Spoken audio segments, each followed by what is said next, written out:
الحمدللہ رب العالمین والصلاة والسلام علی خاتم النبیین اما بعد فاعوذ باللہ من الشیطان الرجیم بسم اللہ الرحمن الرحیم الصلاة والسلام علیک یا رسول اللہ وعلی آلک واصحابک یا حبیب اللہ الصلاة والسلام علیک یا نبی اللہ وعلی آلک واصحابک یا نور اللہ۔ درود پاک پڑھنے کے بے شمار فضائل و برکات ہیں، بہت ساری احادیث اور واقعات فضائل درود میں ملتے ہیں۔ آج انشاءاللہ ہم ایک بڑی خوبصورت حدیث پاک درود پاک کی فضیلت کے بارے میں سنیں گے۔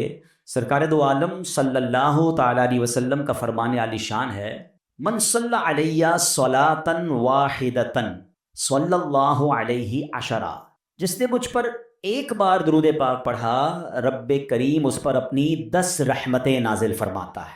فرمایا ومن صلی علیہ عشرا صلی اللہ علیہ مئۃ، جو مجھ پر 10 بار درود پاک پڑھے اللہ کریم اس پر اپنی 100 رحمتیں نازل فرماتا۔ ومن صلی علیہ مئۃ صلی اللہ علیہ الفا، جو مجھ پر 100 بار درود پاک پڑھے اللہ اس پر 1000 رحمتیں نازل فرماتا ہے۔ Look at the beautiful multiplication, ایک درود پاک 10 رحمتیں، 10 درود پاک 100 رحمتیں، 100 درود پاک 1000 رحمتیں، ملٹیپلائی بائی 10 رحمتیں ہوتی جا رہی ہیں۔ ہم سب چاہتے ہیں سیکیور رہیں، سیف رہیں، بزنس پہ جائیں تو وہاں رحمت ہو، گھر والے پیچھے خیر سے رہیں۔ حالات بھی ایسے ہیں کہ ہم چاہ رہے ہوتے ہیں کہ سب چیزیں سیف اینڈ سیکیور رہیں، تو رحمت الہی جس پر برستی رہے گی کیسے انشاءاللہ وہ سیف رہے گا، کتنی برکتیں ملیں گی۔ تو the more you want to get the رحمت of اللہ سبحانہ و تعالیٰ، the more you recite درود پاک، جتنی رحمتیں چاہیے آپ اتنا درود پاک پڑھتے جائیں، ملٹیپلیکیشن ہوتی جائے گی۔ مگر اس حدیث کا جو اگلا پارٹ ہے وہ اور خوبصورت ہے۔ اللہ کے حبیب علیہ السلام فرماتے ومن صلی علیہ الفا، جو مجھ پر 1000 بار درود پاک پڑھے زاحمت کتفہ کتفی علی باب الجنہ، آقا فرماتے ہیں جنت کے دروازے پر اس کا کاندھا میرے کاندھے سے چھو رہا ہوگا۔ یعنی ہم سب کی تمنا تو یہ ہے کہ پیارے آقا علیہ السلام کے پیچھے پیچھے جنت پہ چلے جائیں، یہی ہمارے لیے بہت بڑی بات ہے۔ مگر کاندھے سے کاندھا کس کا ٹچ ہوتا ہے؟ امام صاحب اعلان کرتے ہیں نا، کاندھے سے کاندھا ملا لیں، صفحے درست کر لیں، it means very next to me, بالکل جو میرے برابر میں ہوتا ہے نا، میرا کاندھا تو اس سے ٹچ ہوتا ہے۔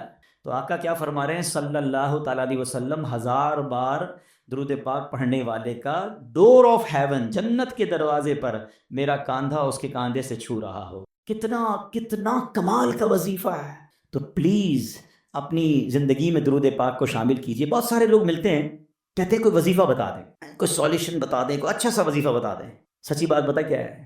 ہر درد کی دوا ہے صلی علی محمد، ہر درد کی دوا ہے صلی علی محمد، تعویذ ہر بلا ہے صلی علی محمد۔ اللہ کرے کہ ہم اس کو انڈرسٹینڈ کرنے والے بن جائیں اور ہماری زبان درود پاک سے تر رہے۔ آئیے مل کر محبت کے ساتھ بآواز بلند درود پاک پڑھ لیں، صلو علی الحبیب صلی اللہ تعالی علی محمد صلی اللہ علیہ وسلم۔ آج جو ہمارا موضوع ہے وہ بڑا کمال کا موضوع ہے اور ویری امپورٹنٹ ٹاپک ہے، اور لیکن اس ٹاپک کی طرف جانے سے پہلے میں one of the historical personality of Islam, یعنی اسلام کی تاریخ کی ایک ایسی عظیم شخصیت کا میں نے ذکر کرنا ہے، پھر ہمیں اس سے انشاءاللہ سیکھنا بھی ہے۔ اور وہ شخصیت ہیں کہ سرکار دو عالم علیہ الصلوۃ والسلام کے بعد کائنات میں سب سے بڑا مرتبہ اگر کسی کا ہے تو وہ ان کا ہے۔ وہ کون ہے؟ وہ حضرت ابراہیم علیہ نبینا علیہ الصلوۃ والسلام۔ ٹھیک ہے نا؟ کبھی کبھی تھوڑی سی کنفیوژن ہو جاتی ہے کہ افضل البشر بعد الانبیاء وہ کون ہے؟ حضرت ابوبکر صدیق رضی اللہ تعالیٰ عنہ۔ تو یاد رکھیے وہ انبیاء کے بعد افضل ہیں، لیکن اگر انبیاء کو بھی شامل کر لیا جائے تو پوری یونیورس میں، پوری کائنات میں اللہ کے حبیب جناب رسول اللہ صلی اللہ تعالیٰ علیہ وسلم کے بعد جو دوسرے نمبر پر شخصیت آتی ہے جن کا مرتبہ سب سے بڑا ہے وہ حضرت ابراہیم علیہ نبینا علیہ الصلوۃ والسلام ہے۔ حضرت ابراہیم کی ایک اور خوبصورت، بہت ساری انشاءاللہ باتیں سنیں گے ان کے بارے میں، مگر آپ جو ہے نا یہ وہ ہستی ہیں کہ چاروں آسمانی مذاہب میں آپ کا ادب ہے۔ اچھا، ابراہیم جو آپ کا نام ہے اس کی وجہ تو بتاتا ہوں، لیکن آپ ابو الانبیاء بھی کہلاتے ہیں، یعنی آپ کے بعد جتنے نبی ہوئے وہ سب آپ کی اولاد سے ہوئے، اس لیے آپ انبیاء کے والد بھی کہلاتے ہیں۔ اچھا، آپ کا نام جو ابراہیم ہے نا، آپ کے والد کا نام تارخ تھا، اور ابراہیم ایکچولی سریانی زبان کا لفظ ہے اور اس کے معنی ہے ابو الرحیم، یعنی مہربان باپ۔ چونکہ آپ بچوں پر بہت مہربان تھے، مہمان نوازی آپ کی بڑی مشہور تھی، اس لیے آپ کو ابراہیم کہا جاتا ہے۔ بعض لوگوں نے کہا کہ ابراہیم اصل میں ابرام تھا، جس کے معنی ہے بزرگ۔ چونکہ آپ بہت سے انبیاء کرام کے والد ہیں اور سارے دینوں میں آپ کی عزت ہے، حتیٰ کہ مشرکین عرب بھی آپ کی عظمت کرتے تھے، عزت کرتے تھے، اس لیے آپ کا نام ابراہیم ہوا۔ اچھا، آپ کا ایک بڑا پیارا لقب ہے ابو الضیفان، یعنی مہمان نواز، بہت مہمان نواز۔ آپ کے بارے میں آتا ہے کہ آپ کا گھر سڑک کے کنارے پر تھا، جو بھی گزرتا آپ اس کو گھر لے آتے اور اس کی مہمان نوازی فرما۔ بلکہ مہمان نوازی کی ابتدا جو ہے وہ حضرت ابراہیم علیہ نبینا علیہ الصلوۃ والسلام نے کی ہے۔ اچھا، پھر اسی طرح آپ کے بہت سارے زندگی میں ایسے ایسے واقعات ہوئے کہ جس کے بارے میں انشاءاللہ جب ہم سنیں گے تو ایمان تازہ ہو جائے گا۔ یاد رہے کہ کعبے کی تعمیر جو ہے وہ بھی حضرت ابراہیم علیہ نبینا علیہ الصلوۃ والسلام نے کی، اور اپنے بیٹے کے ساتھ مل کر کی، حضرت اسماعیل علیہ نبینا علیہ الصلوۃ والسلام کے ساتھ۔ یہ جو مقام ابراہیم ہے نا، یہ ایک ایسا معجزہ ہے۔ آپ کو پتہ ہے مقام ابراہیم کو ٹائم کتنا ہو گیا ہے؟ علماء کہتے ہیں اپروکسیمیٹلی 5000 سال سے زیادہ عرصہ ہو چکا ہے۔ یہ جو باکس ہے نا مقام ابراہیم کے اوپر، یہ اب لگا ہے 200-400-500 سال پہلے یہ پتھر کھلے آسمان تلے پڑا ہوتا تھا، کھلے آسمان تلے ہزاروں بارشیں، ہزاروں آندھیاں، ہزاروں موسم تبدیل ہوئے، مگر کمال دیکھیں وہ پتھر میں حضرت ابراہیم کے قدموں کا نشان آج بھی ویسے ہی موجود ہے۔ یعنی اللہ نے نشانی کیسے باقی رکھی ہے؟ آپ ذرا سوچیں کہ 200-400 سال کسی عمارت کو چھوڑ دیں، وہ گر جاتی ہے، وہ ٹوٹ جاتی ہے، وہی پرانی عمارتیں کہاں چلتی ہے؟ 5000 ایئرز پرانا یہ پتھر ہے۔ اور اس مقام ابراہیم، یہ جنت سے آیا تھا پتھر۔ اور اس پتھر کی ایک اور خوبصورت بات، حضرت ابراہیم اس پتھر پہ کھڑے ہوتے تھے تو کعبے کی دیواریں تو بہت اونچی ہیں، تو فرمایا کہ جیسے جیسے کعبے کی دیوار اونچی ہوتی جاتی تھی نا، یہ پتھر بھی اونچا ہوتا جاتا تھا۔ آج کل جو ہماری سائنس نے لفٹیں بنائی ہیں نا، سنو، thousands years ago یہ پتھر کیا کام کرتا تھا؟ جب نیچے پتھر لگانا ہوتا تھا یہ پتھر نیچے آ جاتا تھا، جب اونچا پتھر لگانا پڑتا تھا یہ پتھر اونچا ہو جاتا تھا۔ تو اللہ کی قدرت کا ایسا نظارہ ہے، اور آج بھی مقام ابراہیم جو ہے سبحان اللہ وہ موجود ہے۔ ایک عشق والی بات بھی سن جاؤ، ٹھیک ہے؟ ہم اپنے بیان میں کچھ عقیدے کا بھی ذکر کر دیا کرتے ہیں، کوئی عشق رسول کی بات بھی کر لیتے ہیں۔ اس مقام پر نماز ادا کرنے کا، اپنی سجدہ گاہ بنانے کا قرآن حکم دیتا ہے، وَاتَّخِذُوا مِن مَّقَامِ إِبْرَاهِيمَ مُصَلًّى، اور ابراہیم کے کھڑے رہنے کی جگہ کو اپنی سجدہ گاہ بناؤ، اپنی مصلی بناؤ، یہاں نماز ادا کرو۔ اب مجھے بتائیے کہ جہاں حضرت ابراہیم موجود نہیں ہیں، ان کے قدموں کے نشان ہیں، اللہ اس کی عظمت کا ذکر قرآن میں کر رہا ہے، تو جہاں جس قبر انور میں، جس روضے میں خود مصطفیٰ کریم موجود ہیں، تو اس مدینے کی برکتوں کا عالم کیا ہوگا، اس روضہ رسول کا عالم کیا ہوگا، مسجد نبوی میں جا کے سجدوں کا عالم کیا ہوگا۔ تو آپ سوچئے کہ سبحان اللہ۔ اچھا، پھر یہاں ایک اور بات سیکھنے کو مل رہی ہے، اللہ والے جہاں سے گزر جائیں، جہاں ٹچ کر دیں، جہاں وقت گزار لیں، وہ جگہ ایسی مقبول ہو جاتی ہے کہ وہاں جائیں تو جا کر دعائیں قبول ہونا شروع ہو جاتی ہیں۔ تو اگر آج کوئی مقدس مقام پر کسی اللہ کے ولی کے مزار پر جا کر اللہ سے دعا مانگ رہا ہے، تو یہ رحمتوں کے نزول کی جگہ ہے، یہ قرآن سے ہمیں سیکھنے کو مل رہا ہے۔ Let's come to the topic. اب حضرت ابراہیم علیہ نبینا علیہ الصلوۃ والسلام جو ہے نا، وہ اتنی عظیم ہستی ہیں کہ آپ کے کچھ اسپیشلٹیز ہیں، ایکسکلوسیوٹی ہے، یعنی وہ صرف آپ کے ساتھ خاص ہیں۔ وہ چند باتیں عرض کرتا ہوں۔ حضرت ابراہیم علیہ الصلوۃ والسلام نبی پاک علیہ الصلوۃ والسلام کے بعد سب سے افضل ہیں۔ اسی طرح حضرت ابراہیم علیہ الصلوۃ والسلام اپنے بعد آنے والے سارے نبیوں کے والد بھی ہیں۔ اچھا، اسی طرح آپ ہی کی یادگار حج کے ارکان ہیں، آپ ہی کعبہ شریف کی پہلی تعمیر کرنے والے ہیں۔ اس طرح جس پتھر پر کھڑے ہو کر آپ نے کعبے کو تعمیر کیا، اس پتھر پر اس کے قریب قیام اور سجدے ہونے لگ گئے، اور قیامت میں سب سے پہلے آپ ہی کو عمدہ لباس عطا ہوگا، آپ کے فوراً بعد جناب رسول اللہ صلی اللہ تعالیٰ علیہ وسلم کو عطا ہوگا۔ تو یہ وہ مقام ہے حضرت ابراہیم علیہ نبینا علیہ الصلوۃ والسلام کا۔ اب آتے ہیں آپ کی زندگی کے بہت خوبصورت واقعات ہیں۔ میں نے کہا نا کہ آج چونکہ ٹاپک میرا توکل ہے، تو میں ایک ہی واقعے کو روکوں پہ بات کروں گا، ورنہ حضرت ابراہیم کی سیرت ایسی سیرت ہے، میں نوجوانوں کو، ینگسٹرز کو، سب کو کہوں گا وی مسٹ ریڈ، کیونکہ آپ کی زندگی میں نمرود کی آگ کا واقعہ بھی ہے، آپ کی زندگی میں خانہ کعبہ کی تعمیر کا، اور کس طرح آپ اپنی زوجہ کو، اپنے بچے کو ایک بالکل لک و دک صحرا میں چھوڑ کر آ گئے۔ کیسا رب پر بھروسہ تھا کہ اللہ کی اطاعت میں دودھ پیتے بچے کو، حضرت اسماعیل کو چھوڑ کر آ گئے، مگر وہاں چھوڑنا پورے مکے شہر کی آبادی کا سبب بن گیا۔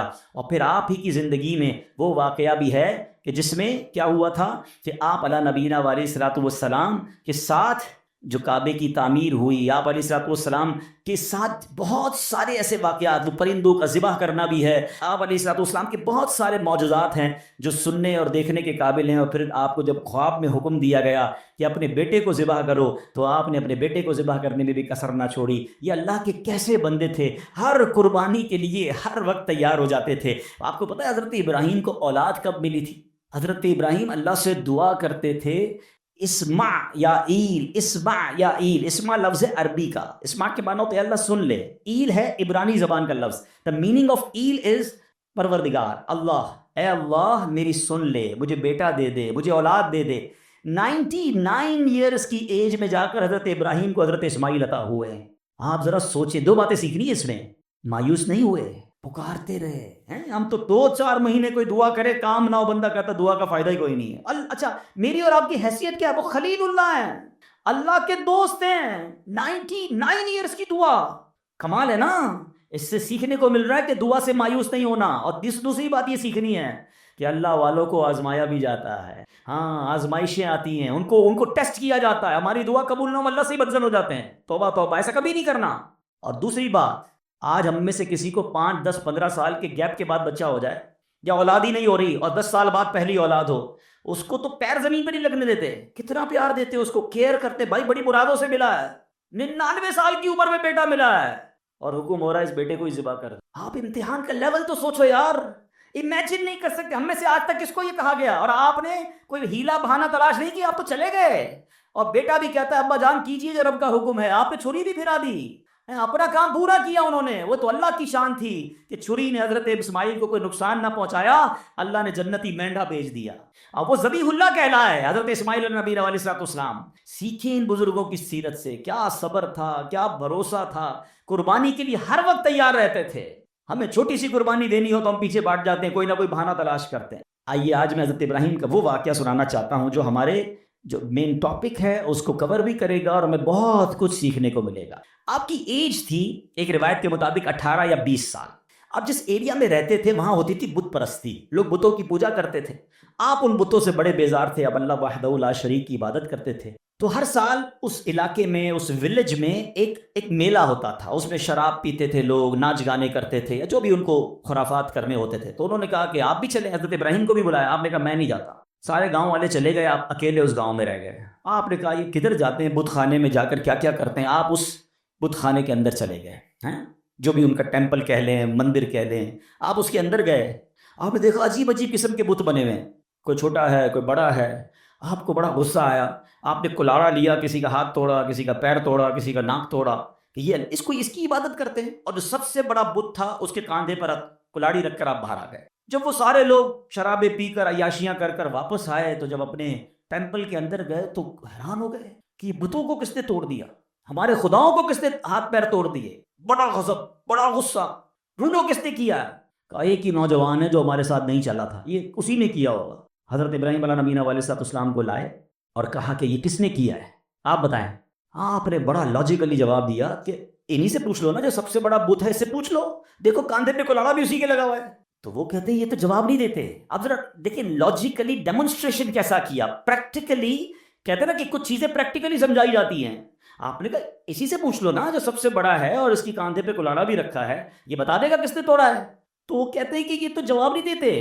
اللہ اکبر۔ اب اس پوائنٹ کو لے کر حضرت ابراہیم علیہ نبینا علیہ السلام نے کیا خوبصورت، جس کو کہتے ہیں جواب دے، جو آپ نے جواب دے وہ قرآن میں موجود ہے۔ آپ فرماتے قال افتعبدون من دون اللہ ما لا ينفعکم شیئا ولا یضرکم، کہا کہ تم اللہ کے سوا ایسے کو پوجتے ہو جو نہ تمہیں نفع دے سکتا ہے نہ نقصان دے سکتا ہے۔ اف لکم، تف ہے تمہارے اوپر، ولما تعبدون من دون اللہ افلا تعقلون، کہتے ہیں تم ان بتوں کو اللہ کے سوا پوچھتے ہو، تف ہے تم پر، تمہارے اندر عقل نہیں ہے، تمہیں خود نہ نفع دے رہے ہیں نہ نقصان دے رہے ہیں، یعنی پریکٹیکل کر کے بتائے نا۔ مگر کہتے ہیں کہ جس کی آنکھوں پر پردہ پڑ جائے نا، اس کو آپ ایگزامپل بھی دے دیں، دلیل بھی دے دیں۔ آج بھی ایسے لوگ موجود ہیں، قرآن سے نکال کے دکھا دو، حدیث سے بتا دو، اس کو لاجیکلی سمجھا دو۔ جس کو نہیں ماننا میں نہ مانوں، اس کو نہیں ماننا۔ تو یہ شروع سے معاملہ ہے کہ کچھ لوگ نہیں مانتے۔ تو بہرحال اب اتنا زبردست ڈیمونسٹریشن تھا، ہونا کیا چاہیے تھا، توبہ کر لیتے کہ یار بات تو صحیح کر رہے ہیں، یہ بت اپنے آپ کو توڑ پھوڑ سے نہیں بچا سکے، ہمیں کیا بچائیں گے۔ مگر اینڈ آف دا ڈے کیا ہوا، ان ظالموں نے کیا کہا کہ اب ان کو پکڑ کر ان کو جلا دو۔ قرآن میں یہ الفاظ موجود ہیں، حرکوہ وانصروا آلہتکم ان کنتم فاعلین، ان کو جلا دو اور اپنے خداؤں کی مدد کرو اگر تمہیں کرنا ہے۔ اب ان ظالموں نے حضرت ابراہیم علیہ نبینا علیہ السلام کو پکڑ لیا، ان کو گرفتار کیا، اور اب پلان کیا تھا کہ اب آگ میں ڈالنا ہے۔ اچھا وہ کوئی چھوٹی موٹی آگ نہیں تھی، ایک بندے کو جلانے کے لیے بہت تھوڑی سی آگ بھی کافی تھی۔ انہوں نے دنیا کی ہائیسٹ فائر ایسٹنگوش کی، اتنی بڑی آگ لگائی کہ وہ ایریا نو فلائنگ زون بن گیا، پرندہ بھی اوپر سے نہیں گزر سکتا تھا، پرندہ گر جاتا تھا آگ کے اندر، اتنی خطرناک آگ۔ ٹھیک ہے، اچھا جب آگ لگ گئی تو ہوا کیا؟ آسمان اور زمین کی تمام مخلوقات نے اللہ کی بارگاہ میں عرض کرنا شروع کر دی کہ اے خداون، تیرے خلیل آگ میں ڈالے جا رہے ہیں، اے اللہ ان کے سوا دنیا میں تیرا کوئی نام لینے والا نہیں ہے، عبادت تیری یہی کرتے ہیں، اللہ تمہیں اجازت دے کہ ہم ان کی مدد کریں۔ تو اللہ کریم نے کیا جواب ارشاد فرمایا کہ وہ میرے خلیل ہیں، میں ان کا معبود ہوں، اگر ابراہیم تم سے مدد طلب کریں تو کرو ان کی مدد۔ اب حضرت ابراہیم علیہ نبی علیہ السلام جو ہیں ان کے پاس ایک پانی کا فرشتہ آیا، کہتا حضور بس آرڈر کر دیں، اجازت دیں، ابھی بارش برساتا ہوں، بند ہو جائے گی۔ اب فرماتے ہیں مجھے تمہاری مدد کی ضرورت نہیں ہے، میرا رب دیکھ رہا ہے، اگر وہ چاہے گا تو میری مدد کر دے گا، باقی مجھے تمہاری مدد کی حاجت نہیں ہے۔ اچھا اب کیا ہوا؟ ہوا کا فرشتہ آیا، کہتا ہے بس آرڈر کریں، ابھی ہوا چلے گی، یہ ساری آگ بجھ جائے گی، مجھے تمہاری مدد کی ضرورت نہیں ہے، میرا رب دیکھ رہا ہے، اگر وہ چاہے گا تو مدد کر دے گا۔ اچھا اب فرشتوں کو تو منع کر دیا، اب یہ فرماتے مجھ کو میرا اللہ کافی ہے، وہی بہترین کارساز ہے، جب چاہے گا میری مدد فرمائے گا، اس کی مرضی ہے، میں اس میں راضی ہوں۔ اچھا اب جب آگ میں ڈالا جانے لگا نا تو اب حضرت جبریل آئے، کہتے حضور اللہ سے تو عرض کر دیں، آپ ہماری مدد نہیں لے رہے، آپ اپنے رب سے تو کہیں نا کہ وہ آپ کی مدد کرے۔ آئے ہائے، جواب سنو حضرت ابراہیم کا، لیول آف یقین دیکھو۔ آپ فرماتے میرے حال کو وہ خوب جانتا ہے، وہ دیکھ رہا ہے نا، اسے معلوم ہے میں کس تکلیف میں ہوں، میں راضی ہوں، اگر اس نے مدد کرنی ہوگی تو وہ مدد کر دے گا۔ پنجابی شاعر نے ایک بہت خوبصورت شعر کہا ہے، اور یہ ایکچولی اس پورے واقعے کو بڑے خوبصورت انداز میں ڈیفائن کرتا ہے کہ جے سونا میرے دکھ وچ راضی، جے سونا میرے دکھ وچ راضی، میں سکھ نو چلے پاوا ہو۔ کہتے مجھے کیا کرنا ہے سکھ کا، اگر میرا رب میرے دکھ میں راضی ہے نا تو میں بھی اسی پہ راضی ہوں۔ یہ وہ لیول ہے جو اللہ والوں کو نصیب ہوتا ہے۔ آپ ان کے پاس اتھارٹی تھی، ایسا نہیں تھا بے بس تھے، آپ کو باندھ دیا گیا تھا، آپ کو آگ میں ڈالا جانا تھا، ان کے پاس اتھارٹی تھی، فرشتے آ رہے تھے، مگر آپ کہتے ہیں مجھے نہیں مدد کی ضرورت تمہاری، رب دیکھ رہا ہے نا، وہ کر دے گا مدد۔ اچھا ایج کیا ہے؟ 18 to 20 years، یہ کوئی بہت بڑی ایج نہیں تھی، اس ینگ ایج میں آپ کا لیول آف توکل اور لیول آف ٹرسٹ آن اللہ سبحانہ و تعالیٰ کیا تھا۔ اور اب کیا ہوا؟ اب آپ کو آگ میں پھینک دیا گیا۔ اچھا آپ آگ میں جو گئے تھے نا، آپ نے ایک دعا پڑھی تھی، لا الہ الا انت سبحانک لک الحمد ولک الملک لا شریک لک۔ اور جب آپ آگ کے شعلوں میں داخل ہوئے تو اب اللہ کریم کی طرف سے آگ کو آرڈر کیا دیا گیا، آپ نے نہیں مانگا، مگر رب کی طرف سے کیا آرڈر دیا گیا وہ بھی قرآن میں موجود ہے۔ اللہ فرماتا ہے قلنا یا نار کونی بردا وسلاما علی ابراہیم، رب فرماتا ہے ہم نے فرمایا اے آگ ہو جا ٹھنڈی اور سلامتی ابراہیم پر۔ علماء نے اس کی بھی تفسیر بیان کی کہ اگر اللہ کی طرف سے صرف یہ حکم ہوتا نا ٹھنڈی ہو جا تو حضرت ابراہیم کو ٹھنڈ لگنا شروع ہو جاتی، اتنی ٹھنڈی ہو جاتی۔ ہائے ہائے، اللہ نے انتظام بھی فرمایا تو کیسا فرمایا، ٹھنڈی بھی ہو جا سلامتی والی بھی ہو جا۔ اچھا آگ بجھی نہیں تھی، یہ بھی یاد رکھیے گا، آگ موجود تھی، ایسا نہیں ہوا کہ حضرت ابراہیم آگ میں گئے اور آگ بجھ گئی، چیپٹر کلوز، نہیں، آگ جل رہی ہے، حضرت ابراہیم اندر ہے اس آگ میں۔ کتنی دیر رہی ہے پتا ہے آپ کو؟ کچھ سمجھتے ہیں 1 منٹ 2 منٹ 5 منٹ کے بعد آپ باہر آ گئے۔ علماء فرماتے ہیں، مفسرین کہتے ہیں، بعض تفسیروں میں لکھا 7 days، 7 دن آگ کے اندر رہے، ایک تفسیر میں ہے 40 دن اور ایک تفسیر میں 50 days آگ میں رہے، یعنی وہ کافر جو باہر کھڑے تھے وہ تو سمجھے چیپٹر کلوز ہو گیا ہے، مگر جب آپ باہر آتے ہیں آپ کا بال بھی بیکا نہیں ہوتا، آگ کا کام چلانا ہے، مگر رب چاہے تو وہ آگ ہی حفاظت کرنے والی بن جاتی ہے۔ ہم اصل میں اسباب پر نظر رکھ رہے ہیں کہ یار یہ ہو جائے گا تو یہ ہو جائے گا، یہ ہو جائے گا تو یہ نقصان ہو جائے گا، میں اور آپ سمجھ رہے ہیں، میرا رب چاہے تو وہ آگ کو گلزار بنا سکتا ہے۔ اس پورے واقعے پر شعراء نے بڑی کمال کی شاعری کی ہے، ایک بڑا کمال کا شعر ہے۔ اصل میں اس واقعے سے بہت ساری باتیں سیکھنے کو ملیں گی۔ ایک بات سیکھنے کو پتہ کیا مل رہی ہے؟ ہر چیز لاجک پر نہیں ہوتی ہے، ہر چیز عقل پر فیصلے نہیں کرنے ہوتے۔ ہمارے پاس کیلکولیٹر ہے نا، ہم زندگی کے بہت سارے فیصلے کیلکولیٹر پر کرتے ہیں۔ بعض اوقات لوگ زکوٰۃ دیتے نا، کہتے ہیں یار 10 کروڑ روپے ہیں، 25 لاکھ روپے زکوٰۃ نکل جائے گی، اوئے ہوئے تو پیسے کم ہو جائیں گے، 9 کروڑ 75 لاکھ رہ جائیں گے۔ کیلکولیٹر کیا بتا رہا ہے؟ پیسے کم ہو جائیں گے۔ ایک میرا آپ کا کیلکولیٹر ہے، ایک رحمت کا کیلکولیٹر. رحمت کا کیلکولیٹر کہتا ہے 2 اللہ کی راہ میں یہ بڑھیں گے. عقل کہتی کیسے بڑھیں گے بھائی؟ میں اگر اپنے جیب میں پیسے دے دوں گا اللہ کی راہ میں تو کم ہی ہوں گے نا. لاجک یہ کہتی ہے، رحمت کچھ اور کہتی ہے. ہر چیز عقل سے نہیں ہوتی ہے. کیا خوبصورت شعر ہے، بے خطر کود پڑا آتش نمرود میں عشق. یہ چھلانگ جو ہے نا عقل نے نہیں لگائی تھی، عشق نے لگائی تھی. عقل تو کہہ رہی تھی چل جائیں گے، عشق کہتا ہے کود جاؤ، رب کا حکم ہے نا، رب کی رضا ہے. بے خطر کود پڑا آتش نمرود میں عشق، عقل تھی محو تماشائے لبے بام. ابھی عقل تو ابھی سوچ رہی تھی، عشق نے اپنا کام کر دیا. پنجابی کا ایک شعر ہے، عشق دے چلے ہی نمبر لے گئے. ہاں عشق دے چلے ہی نمبر لے گئے، عقل مندہ ایویں ہی عمرہ گالیاں. ہاں بعض اوقات عشق والے بہت آگے بڑھ جاتے ہیں. اور شاعر مشرق نے کیا لکھا، کیا کمال کی بات. یقین کرے یہ شعر جو ہے نا، کاش یہ بات سمجھ آ جائے. ہمیں بعض اوقات لگتا ہے مسئلہ حل نہیں ہو رہا، پرابلم سالو نہیں ہو رہی، بڑی مشکل ہے، ایک ہی ریکوائرمنٹ ہے. شاعر مشرق لکھتے ہیں، اگر آج بھی ہو ابراہیم سا ایمان پیدا. کیا کنڈیشن ہے؟ لیول آف ایمان اگر وہ ہو جائے نا، توکل، ٹرسٹ، اگر آج بھی ہو ابراہیم سا ایمان پیدا، آگ کر سکتی ہے انداز گلستان پیدا. آج بھی آپ گلزار بنے گی، آج بھی آپ کی پرابلم سالو ہوگی، بس ایمان وہ چاہیے، لیول وہ چاہیے جو حضرت ابراہیم علیہ نبینا علیہ الصلوۃ والسلام کو عطا کیا گیا. تو اس واقعے سے اللہ کی رضا پر راضی رہنا، مشکلوں پر صبر کرنا اور امتحان پر اپنے آپ کو اسٹیڈ فاسٹ رکھنا، یہ ہمیں قرآن سکھا رہا ہے. اور اے میرے پیارے اسلامی بھائیوں، آج کل ہمارا بہت بڑا مسئلہ کہ ٹرسٹ ڈیفیسٹ ہے. ہمیں دنیا والوں پر بھروسہ ہے، ہمیں رب پر بھروسہ نہیں. ہم سب پر بھروسہ کرتے ہیں، ہم رب پر بھروسہ نہیں کرتے. ہماری جو ہے نا اللہ سے دوستی کمزور ہو گئی. ہمیں لگتا ہے نہیں یار یہ مسئلہ کیسے، جب تک یہ بندہ نہیں ملے گا نا، جب تک یہ فون نہیں کرے گا، جب تک اس سے میرا کانٹیکٹ ڈیولپ نہیں ہوگا، میرا کاروبار ہی نہیں بڑھے گا، میرا مسئلہ ہی حل نہیں ہوگا. یہ ہماری بھول ہے. میں آپ کو کچھ انشاءاللہ حدیثیں سناتا ہوں، پھر اس ٹاپک پہ مزید بات کرتے ہیں کہ اللہ کے حبیب علیہ الصلوۃ والسلام کیا فرماتے ہیں. اللہ کے نبی علیہ الصلوۃ والسلام فرماتے ہیں، یہ جو یہ توکل ہے نا، اس کے بارے میں آپ فرماتے ہیں کہ اگر تم ایسا توکل کرو کہ جیسا توکل کرنے کا حق ہے، تو اللہ کریم تمہیں ایسے عطا فرمائے گا جیسے پرندوں کو روزی عطا فرماتا ہے. اب یہ اتنے سارے پرندے ہیں، ان کی روزی کا انتظام کیا ہے؟ اتنا کمال کا یہ اسٹڈی اگر آپ کریں، اور حدیث میں آیا نا کہ اللہ ایسے روزی دے گا جیسے پرندوں کو دیتا ہے. کبھی بھی آپ کے گھر میں بھی کوئی پرندہ ہو، آپ نے اس کے گھونسلے میں دیکھا کوئی چھوٹی سی اس نے کبٹ بنائی ہوئی ہو اور 2-4 دن کا چارہ جمع کیا ہو؟ کسی پرندے کے پاس دیکھا ہے؟ نہیں. اس کا مطلب یہ ہوا کہ 800 ارب پرندے اپروکسیمیٹلی ڈیلی صبح گھر سے نکلتے ہیں، اپنے درختوں سے اڑتے ہیں، اور جب شام واپس آتے ہیں ان سب کو اللہ پاک روزی دے چکا ہوتا ہے. توکل کا لیول دیکھیں نا، توکل ہے نا، ان کو کل کا جمع ہی نہیں کرنا.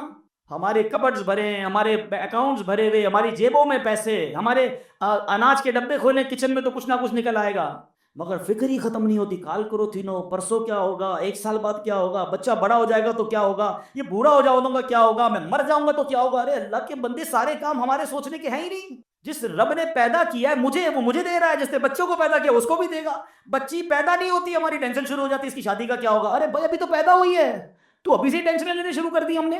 نہیں، اللہ پر بھروسہ، یقین، وہ کریم ہے، وہ مالک ہے، ساری دنیا کو عطا کر رہا ہے، مجھے بھی دے گا. بڑا خوبصورت جملہ علماء کہتے ہیں، وہ چونٹی کو کن دیتا ہے اور ہاتھی کو من بھی وہی دیتا ہے. ہاتھی کی خوراک دیکھیے، وہ منو کھاتا ہے، چونٹی ذرہ کھاتی ہے، اس ذرے چونٹی کو ذرہ بھی پہنچا دیتا ہے اور ہاتھی کو منو بھی پہنچا دیتا ہے. تو وہ مجھے بھی دے گا، بس لیول چاہیے. ایک اور بڑی خوبصورت حدیث پاک ہے، اللہ کے نبی علیہ الصلوۃ والسلام فرماتے ہیں، جس کو یہ پسند ہو کہ وہ لوگوں میں سب سے زیادہ قوی ہو جائے. ہمیں سے بہت سارے لوگ بڑے کمزور ہوتے ہیں، ڈر جاتے ہیں، خوفزدہ رہتے ہیں. یہ ان کے لیے حدیث کا پارٹ بڑا زبردست ہے. آپ فرماتے ہیں جو یہ چاہتا ہے کہ سب سے زیادہ قوی ہو جائے تو اسے چاہیے کہ اللہ عز و جل پر توکل کرے، اور جس کو یہ پسند ہو کہ وہ زمانے میں باعزت ہو جائے اسے چاہیے تقوی اختیار کرے، اور جس کو یہ بات پسند ہو کہ سب لوگوں سے زیادہ دولت مند ہو جائے تو اپنے پاس موجود شے سے زیادہ اس پر اعتماد کرے جو اللہ تعالیٰ کے دستے قدرت میں. ہم اپنے مال پر بڑا بھروسہ کر رہے ہوتے ہیں، یار بھائی دیکھو پیسے جمع کر لو، مصیبت میں کام آئیں گے. ہاں کوئی بیمار ہو گیا نا تو اچھا ڈاکٹر کر سکو گے، مکے مدینے جانا ہے نا تو حج کے لیے پیسے چاہیے گے. یہ بھول ہے ہماری. مجھے بتائیے، آپ کے پاس کروڑوں روپے ہیں، آپ دنیا کا بیسٹ ڈاکٹر ہائر کر لیں، بیسٹ ہاسپٹل پہ چلے جائیں، اللہ نے شفا نہیں دینی تو نہیں دینی. ہاں مجھے کووڈ کا زمانہ یاد آ گیا. پیسے کم تھے لوگوں کے پاس، منتیں کر رہے تھے ہاسپٹل میں کمرہ مل جائے، بیسٹ کمرہ لے لیا، سلنڈر لے لیا، بڑی سورسیں لگتی تھی. مجھے یاد ہے اچھی طرح مجھے دبئی سے ایک کال آئی تھی، بہت اچھے ہمارے دوست ہیں، اللہ نے ان کو بہت نوازا ہے، بہت نوازا، اور مطلب وہ بندہ ایسا ہے کہ پورا ہاسپٹل خرید سکتا ہے۔ اس نے مجھے فون کیا کہ عبدالحبیب بھائی میرے چچا جو ہیں کووڈ ہو گیا ان کو، اس کو بڑا خوف تھا کراچی میں، پورا کراچی لاک ڈاؤن میں تھا، کہہ رہا یار کچھ کر دیں، جتنے پیسے خرچ ہوتے ہیں بتائیں، ان کو کوئی کمرہ، ان کو کوئی ہاسپٹل میں جگہ نہیں مل رہی ہے، سلنڈر نہیں مل رہا، کچھ کریں، یعنی وہ کروڑ 2 کروڑ 5 کروڑ بھی خرچ کر دیتے، کچھ نہیں ہوا، اور 2 سے 3 دن بعد ان کا وصال ہو گیا۔ کدھر گئے پیسے، کدھر گئی سورس؟ یاد رکھیے گا، اور آپ نے بھی دیکھا ہے، میں نے بھی دیکھا ہے، بندے کے پاس کچھ نہیں ہے، ڈاکٹر کہتے نہیں بچے گا۔ میں کل ایک مریض سے مل کے آیا ہوں، کبھی کہیں گے تو آپ کو انشاءاللہ یہاں لا کے ان سے بات کرواؤں گا۔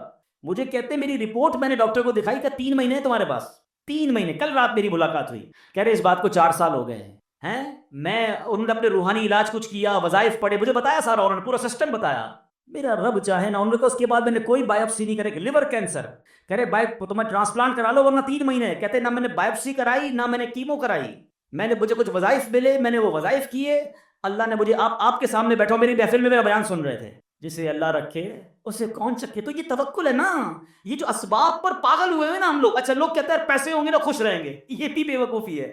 میں اس مسجد میں آیا ہوں، یہ بہت سارے امیر بیٹھے ہیں، کروڑ پتی بھی نظر آ رہے ہیں، شاید ارب پتی بھی ہوں گے، یہ بھی بھول ہے، یہ ہمارے کچھ اسلامی بھائی کو انفیریورٹی کمپلیکس ہوتا ہے، یار پیسے ہوں گے نا تو ذرا خوشی ملے گی، یہ بے وقوفی ہے آپ کی، پیسوں سے خوشی نہیں ملتی، اگر پیسوں سے خوشی ملتی ہوتی نا دنیا میں کوئی امیر غمزدہ نہ ہوتا۔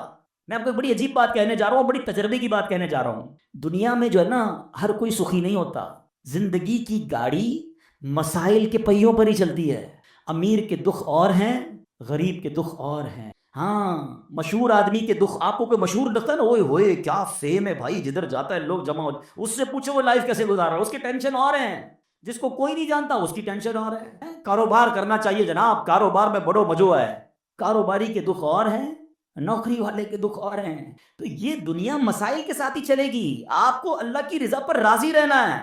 آپ دوسروں کی مسکراہٹ دیکھ کر سمجھتے ہیں یہ سب سے زیادہ خوش ہے، کبھی بیٹھو اس سے اس کے دکھ پوچھو، پریشان ہو جاؤ گے، ہمارا تو کام ہی یہی ہے نا، آپ یقین کریں، کبھی کبھی کسی کے گھر جاتے ہیں نا، بڑا بنگلہ، وہ بڑا 15 کروڑ کی گاڑیاں کھڑی ہیں، بار گارڈ کھڑے ہیں، بندہ بولے بھائی کمال عیش کی زندگی ہے، ڈرائنگ روم میں لے جا کے بولتے حاجی صاحب آپ سے ایک کام ہے، اور کان میں آ کے جب اپنا مسئلہ بتاتا ہے نا، بندہ بولے یار اس سے زیادہ تو میں سخی ہوں یار، اتنی بڑی ٹینشن میں بیچارہ۔ تو یہ نہ سمجھیں، یہ تو قرآن کا اعلان ہے، ہمیں ٹیسٹ دیا جائے گا، ہمیں آزمایا جائے گا، be ready for that test. کیا کہتا ہے قرآن؟ وَلَنَبْلُوَنَّكُمْ بِشَيْءٍ مِّنَ الْخَوْفِ وَالْجُوعِ وَنَقْصٍ مِّنَ الْأَمْوَالِ۔ کمال دیکھیں، رب نے یہ فرمایا ہم تمہیں عنقریب آزمائیں گے۔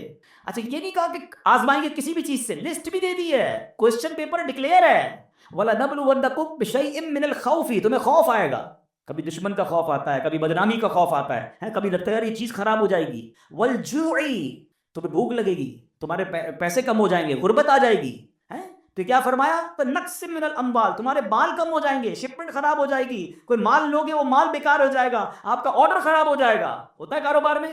پھر کیا فرمایا؟ الانفس والثمرات، تمہاری باڈی میں پرابلم آئے گی، چلتے چلتے بیماری آ جاتی ہے، بندہ کہتا ہے یار کچھ سب چیزیں سیٹ تھی، یہ کیا ہو گیا، یہ کیا نکلا ہے ٹیسٹ کے اندر، یہ تو ہونا تھا۔ پھر کیا فرمایا؟ والثمرات، تمہارے پھل خراب ہو سکتے ہیں۔ کیا خوبصورت قرآن نے پہلے سے بتا دیا ہے، مگر اس ٹیسٹ میں جو پاس ہوگا، کیا فرمایا؟ وبشر الصابرین، خوشخبری صبر والوں کے لیے، be ready for that test, اور اس ٹیسٹ سے جب آپ گزر جاؤ گے نا، پھر کیا فرمایا؟ الذین اذا اصابتهم مصیبہ قالوا انا للہ وانا الیہ راجعون، جب ان پر کوئی مصیبت آتی ہے تو کہتے ہیں اللہ ہی کا مال ہے، اللہ ہی کی طرف لوٹ جانا ہے۔ تو اللہ کرے کہ ہمارا یہ مائنڈ سیٹ بن جائے کہ جب ہمارے اوپر کوئی، ہمیں جیسے پتہ چلنے یار لاس ہو رہا ہے، دشمن سامنے آ گیا ہے، کوئی باڈی میں پرابلم آ رہی ہے، کوئی ٹینشن آ رہی ہے، تو الارم بج جائے میرا ٹیسٹ شروع ہو گیا ہے، میں نے وبشر الصابرین کا مژدہ لینا ہے، ان اللہ مع الصابرین کا انعام لینا ہے، میرا یہ ٹیسٹ ٹائم آ گیا ہے، اب مجھے ثابت قدم رہنا ہے، اب مجھے شکوہ نہیں کرنا ہے، اللہ کی رضا پر راضی رہنا ہے۔ یقین جانو جس دن آپ نے یہ ٹیسٹ پراپر پاس کر لیا، اس کے بعد ایسی خوشخبری ملنی ہے کہ آپ کی عقل حیران ہو جانی ہے۔ بس ہمیں اللہ پر بھروسہ رکھنا ہے، اللہ پر یقین رکھنا ہے، اور وہ رب کیسے عطا فرماتا ہے، سبحان اللہ۔ ایک اور ایمان افروز واقعہ سنیں، پھر میں آپ کو ایک کمال کی آیت سناؤں گا۔ ہوا کیا، ایک بزرگ تھے حضرت حاتم اسم، بہت بڑا نام ہے، ٹھیک ہے، ان کا توکل بہت کمال کا تھا۔ ایک رات اپنے رفقا سے، اپنے دوستوں سے بات کر رہے تھے تو حج کا ذکر نکل آیا، تو ان کے دل میں بھی حرمین طیبین جانے کی تڑپ بڑھ گئی، تو گھر تشریف لائے اور اہل خانہ سے کہتے ہیں اگر مجھے اجازت دو تو میں حرمین طیبین چلا جاؤں۔ تو بیوی بچوں نے کہا کہ ہمارے پاس تو پیسے ہی نہیں ہیں، فاقے چل رہے ہیں اور آپ مکے مدینے جانے کی بات کر رہے ہیں اور آپ چلے گئے تو ہمارا پیچھے کیا حال ہوگا؟ بھروسہ اللہ پر نہیں ہے، اسباب پر، چیزوں پر۔ تو وہ ایک چھوٹی بچی تھی، وہ کیا کہتی ہے، اگر تم لوگ اجازت دے دو تمہارا کیا جائے گا، یہ جہاں جانا چاہتے جانے تو، یہ رزق دینے والے تھوڑی ہیں، کہتے یہ رازق تھوڑی ہیں، رزق ملنے کا وسیلہ ہیں۔ جب گھر کے دیگر افراد نے بچی کا توکل دیکھا تو کہتے ہیں بچی ٹھیک تو کہہ رہی ہے، اللہ کے گھر ہی جا رہے ہیں، اب چلے جائیں۔ حضرت کو اجازت دے دی گھر والوں نے، آپ حج پر روانہ ہو گئے۔ اب صبح ہوئی تو آپ کی جیسی حج کی خبر پھیلی تو آپ کے پڑوسی آ گئے، کہیے آپ نے کیا کیا، اس بچی کو برا بھلا کہنے لگے کہ آپ کو اجازت بھی دینی چاہیے تھی، آپ کے ابو چلے گئے، آپ کے کھانے پینے کے مسائل ہیں۔ اچھا پہلے ایسا تو نہیں تھا کہ 15-20 دن 40 دن کا حج تھا، کئی مہینوں کا ٹریول ہوتا تھا، جاتے تھے آتے تھے، آلموسٹ 4 to 6 month، ہو سکتا ہے سال کا سفر ہو۔ تو اب بچی کو یہ کہنے لگے کہ تمہیں اجازت نہیں دینی چاہیے تھی۔ آئے ہائے، جب اس بچی نے یہ سنا نا تو آسمان کی طرف سر اٹھایا اور کہنے لگی کہ اے میرے مالک، اب مجھے ان لوگوں کے سامنے رسوا نہ کرنا، تیرے بھروسے میں نے کہا تھا، اب تو نے رسوا نہیں کرنا۔ اچھا ہوا یہ کہ اس شہر کا جو حاکم تھا، جو سمجھ لیں بادشاہ تھا یا گورنر کہہ لیں، وہ شہر کے گشت پر نکلا اور ٹریول کرتے کرتے اسے پیاس لگی، تو اسی حضرت حاتم اسم کے گھر کے دروازے پر آ کر دروازہ بجایا جاتا ہے، کیا گورنر صاحب آئے ہیں، ذرا پانی پلا دیں، پیاس لگی ہے۔ ان کی زوجہ کہتی یا اللہ، ہم وہ لوگ ہیں جن کے اپنے کھانے پینے کے پرابلمز ہیں اور ہمارے دروازے پر شہر کا حاکم آ کر پانی مانگ رہا ہے، اے اللہ تیری قدرت۔ پانی پلایا تو کسی پڑوسی نے آ کر کہا کہ یہ بڑے غریب لوگ ہیں اور ان کے والد صاحب حج پہ چلے گئے ہیں، حضرت حاتم اسم ہیں، اور ان کے گھر میں تو فاقے چل رہے ہیں۔ تو بادشاہ نے کہا کہ انہوں نے ہم پر مہربانی کی، ہمیں پانی پلایا، ان کو ایسے خالی ہاتھ تو نہیں چھوڑنا چاہیے۔ اس نے اپنے جو پیٹی باندھتے تھے اس زمانے میں، اپنی پیٹی اتاری اور ان کے گھر میں ڈال دی، اور اپنے سارے سپاہیوں سے کہا سب اپنی اپنی پیٹی ڈال دو۔ سب نے پیٹی کھولی اور ڈال دی، بعد میں وہ پیٹی کے بدلے پیسے آئے اور وہ مالدار ہو گئے، اتنے پیسے ہو گئے سبحان اللہ۔ اب کیا ہوا، جب یہ سب کچھ آ گیا تو اب وہ بچی زاروں کے تار رونے لگی۔ لوگ کہنے لگے اب تو مسئلہ حل ہو گیا، اللہ نے تمہارا بھروسہ تھا، اللہ نے اتنی مہربانی کی، اتنے پیسے گھر میں آ گئے۔ تو وہ بچی کے جملے سنیے گا، وہ کہتی ہے کہ میں تو اس لیے رو رہی ہوں کہ ہم نے کل رات بھوک کے عالم میں گزاری، جب مخلوق نے ہمارے حال پر نظر عنایت کی تو فقر و غربت سے ہمیں غنی کر دیا، فقر و فاقہ ختم، وی آر ناؤ رچ۔ وہ کہتی جب اللہ کریم ہمارے حال پر نظر فرمائے گا تو لمحہ بھر کے لیے بھی ہمیں کسی کا محتاج نہ رہنے دے گا۔ پھر بچی نے بارگاہ خداوندی میں دعا مانگی، اے اللہ ہمارے والد پر نظر رحمت فرما اور ان کے لیے آسانی فرما دے، وہ تیری راہ میں روانہ ہوئے ہیں۔ کیا کمال کی بچی ہے۔ اور جب اس بچی نے یہ دعا کی تو پھر ہوا کیا سبحان اللہ کہ دوسری طرف حضرت سیدنا حاتم اسم جب حج کے قافلے کے لیے روانہ ہوئے تو راستے میں امیر قافلہ شدید بیمار ہو گیا۔ لوگوں نے اس کے لیے ڈاکٹر کو تلاش کیا تو ڈاکٹر نہیں ملا۔ امیر قافلہ نے پوچھا کوئی ہمارے ساتھ نیک بندہ ہے، اللہ کا کوئی نیک بندہ؟ لوگوں نے کہا ہاں ہمارے ساتھ تو حضرت حاتم اسم ہے۔ امیر کے پاس آپ گئے، امیر کے لیے دعا کی، اسی وقت اللہ پاک نے وہ تکلیف امیر کی دور کر دی۔ تو امیر نے حکم دیا کہ ان کے لیے کھانے پینے اور سواری کا انتظام کر دیا جائے۔ آپ رحمۃ اللہ تعالیٰ علیہ اپنے بچوں کے لیے پریشان تھے جن کو پیچھے چھوڑ کر آئے ہیں، اسی حالت میں آپ کی آنکھ لگ گئی، خواب میں کسی نے کہا حاتم جو ہمارے ساتھ اپنا معاملہ درست کر لیتا ہے ہم بھی اس کے ساتھ اپنا معاملہ درست کر لیتے ہیں۔ آپ کو اہل و عیال کے ساتھ جو پیچھے مدد ہوئی نا وہ بھی خواب میں بتا دیا گیا۔ حج کے بعد جب واپس تشریف لائے تو بچی گلے لگ کر رونے لگی۔ اس موقع پر وہاں موجود بچوں نے بڑوں سے کہا اللہ پاک اس کی طرف نظر نہیں فرماتا جو عمر کے اعتبار سے بڑا ہو، بلکہ اس کی نظر رحمت تو اس کی طرف متوجہ ہوتی ہے جو اللہ کریم کی زیادہ پہچان رکھتا ہے، زیادہ معرفت رکھتا ہے۔ تو اے میرے پیارے اسلامی بھائیوں، یاد رکھیے اللہ پر بھروسہ ہو تو بگڑے کام سنور جاتے ہیں۔ یہ آج کل لوگ جو حرام کام کی طرف جا رہے ہیں نا، کوئی سود کا کام کر رہا ہے، کوئی رشوت کا کام کر رہا ہے، کوئی جناب کہتا ہے نہیں یار جھوٹ بولے بغیر کاروبار کیسے ہوگا، یہ ایکچولی پرابلم یہ توکل کی کمی ہے۔ آج حرام روزی کا جو بازار گرم ہے نا، اچھا پتہ سب کو ہے کہ میں جھوٹ بول رہا ہوں، پتہ ہے میں ملاوٹ کر رہا ہوں، پتہ ہے میں دھوکہ دے کر پیسے کما رہا ہوں، لیکن جب اس سے پوچھو کیوں کر رہے ہو تو یار کیا کریں، گھر کا خرچہ کیسے چلے گا، مارکیٹ میں سارے ہی جھوٹ بولتے ہیں، میں نہیں بولوں گا تو میرا مال کیسے بکے گا۔ مجھے بتائیے پھر توکل کدھر گیا، پھر بھروسہ کدھر گیا؟ یعنی آپ یہ سمجھتے کہ غلط کر کر ہی پیسے ملیں گے، یہ بھول ہے ہماری۔ یاد رکھیے حرام روزی کے قریب بھی نہ جائیں، یہ وہ غلطی ہے جو ہمارے یہاں بہت بڑی تعداد میں لوگ کر رہے ہیں۔ آپ یقین کریں، آپ اللہ پر بھروسہ رکھیں اور ایک نیت کر لیں آج کچھ بھی ہو جائے میں حرام روزی کے قریب بھی نہیں جاؤں گا۔ پھر دیکھیں آپ کے مسئلے کیسے حل ہوتے ہیں۔ سب سے بڑا پرابلم پتہ کیا ہے؟ ہمارے مسئلے حل نہیں ہو رہے، ہمیں سکون نہیں ملتا ہے، ہماری ٹینشنیں دور نہیں ہوتی ہیں۔ پلیز چیک کیجیے روزی حلال ہے کہ نہیں ہے۔ ایک بار حضرت موسیٰ علیہ نبینا علیہ الصلوۃ والسلام نے ایک شخص کو دیکھا کہ وہ زاروں کتار رو رہا ہے، ہاتھ اٹھا اٹھا کر دعائیں کر رہا ہے، یا اللہ یا اللہ یا اللہ۔ حضرت موسیٰ تو اللہ سے بات کرتے تھے، آپ نے اللہ سے عرض کی مولا یہ اتنی دعائیں کر رہا ہے، اس کی دعا سن لے، اس کی پکار سن لے، اس کا مسئلہ حل کر دے۔ اللہ نے فرمایا اے موسیٰ یہ اتنا روئے کہ روتے روتے مر جائے، یہ اتنے ہاتھ بلند کرے کہ اس کے ہاتھ آسمان تک پہنچ جائیں، تب بھی اس کی دعا قبول نہیں ہونی ہے۔ حضرت موسیٰ نے کہا یا اللہ وجہ کیا ہے؟ فرمایا یہ حرام کھاتا ہے، حرام پہنتا ہے، اور اس کے گھر میں حرام مال ہے، خدا را اس سے نکل آئیے، ہمت کیجیے، ایک بار آپ بھروسہ کیجیے اللہ پر۔ مجھے اندازہ ہے اس طرح کے بیان ہوتے ہیں نا تو ڈبل مائنڈڈ ہو جاتا ہے بندہ، یار بات ٹھیک ہو رہی ہے مگر پورا امپائر کھڑا ہوا ہے، پوری فیکٹری چل رہی ہے، پورا بزنس ہی سود پہ چل رہا ہے، جھوٹ پہ چل رہا ہے، بہت ساری غلطیاں ہیں، کیسے نکلوں؟ اللہ سے مدد مانگ، وہ کریم ہے، وہ ضرور مدد فرمائے گا۔ ایک اور بات سنیے، یہ بعض اوقات فیملی پریشر کی وجہ سے بھی لوگ حرام کی طرف جاتے ہیں، ڈیمانڈ ہی ختم نہیں ہوتی نا۔ ایک اور حدیث پاک سنیے، اللہ کرے میری بہنیں سن رہی ہوں، میری مائیں، میری بچیاں سن رہی ہوں، وہ بھی اس حدیث کو سنیں۔ پیارے آقا علیہ الصلوۃ والسلام نے ارشاد فرمایا لوگوں پر ایک ایسا زمانہ آئے گا کہ مومن کو اپنا دین بچانے کے لیے ایک پہاڑ سے دوسرے پہاڑ اور ایک غار سے دوسرے غار کی طرف بھاگنا پڑے گا۔ اس وقت روزی اللہ عز و جل کی ناراضگی کے ذریعے ہی حاصل کی جائے گی، یعنی طریقہ بڑا مشکل ہو جائے گا حلال کمانے کا۔ پھر جب ایسا زمانہ آئے گا تو آدمی اپنے بیوی بچوں کے ہاتھوں ہلاک ہوگا۔ اچھا بیوی بچے نہیں ہوں گے تو والدین کے ہاتھوں ہلاک ہوگا، اگر والدین نہ ہوئے تو رشتہ داروں اور پڑوسیوں کے ہاتھوں ہلاک ہوگا۔ صحابہ کرام نے عرض کی حضور وہ کیسے، یعنی بندہ اپنے بیوی بچوں، پڑوسیوں، ماں باپ کے ہاتھوں کیسے ہلاک ہوگا؟